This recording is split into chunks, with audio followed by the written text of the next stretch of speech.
আজকে আমি চিংড়ি মাছের রেসিপি বানাচ্ছি, প্রনস রবা ফ্রাই।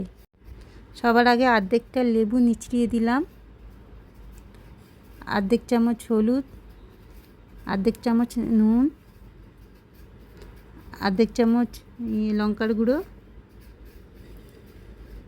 আর একটু একটু ধনে আর জিরে পাউডার, আর আদা রসুনের পেস্ট দিলাম। আমি অ্যাকচুয়ালি বেটেই দিই, কিন্তু আজকে টাইম ছিল না, ওই জন্য পেস্টেরটা দিলাম।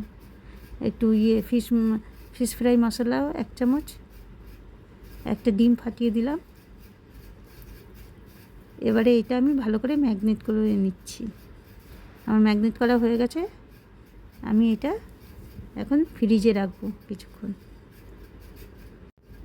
2 ঘন্টা পরে আমি ফ্রিজ থেকে বের করেছি চিংড়ি মাছটা। আমি একটা ছোট প্লেটে কিছুটা সুজি নিলাম,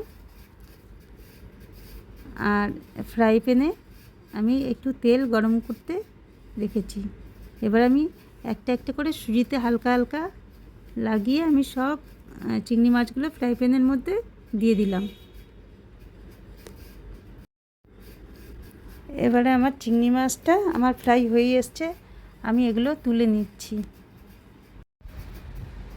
আমি এগুলো সব তুলে নিলাম। প্রনস রবা ফ্রাই আমার একদম তৈরি হয়ে গেছে, পারফেক্ট।